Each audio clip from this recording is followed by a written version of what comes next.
ìjọba Ọlọ́run láàrin àwọn ẹni bí.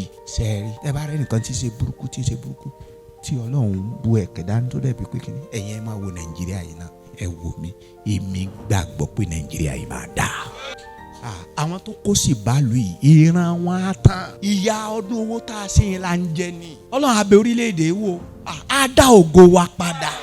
Ó lè ṣòro ó gbàgbọ́ fún yín ṣùgbọ́n èmi gbàgbọ́ pé a máa ní Nàìjíríà titun.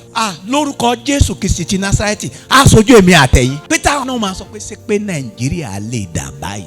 Bẹ́ẹ̀ ni ó rí lórúkọ Jésù. Ọ̀nà tí ó gbégbà mi ò mọ̀ ṣùgbọ́n mo gbàgbọ́ pé Ọlọ́run á dá sí ọ̀rọ̀ Nàìjíríà. Olúwa ní pé nígbà tí òṣùwọ̀n ya àwọn ẹni bí yóò tí ì kún ni. Tó dàbí ẹni pé Ọlọ́run sùn. Òṣùwọ̀n àwọn ará Ámórì ó ní kéè kún ni. Ọlọ́run ló láyé, òun ló lẹ́ni ibi, òun ló lẹ́ni ire. Ẹ jẹ́ ni ibi ọmọ ṣe bí ìṣó ẹni ó ní wa ń bọ̀.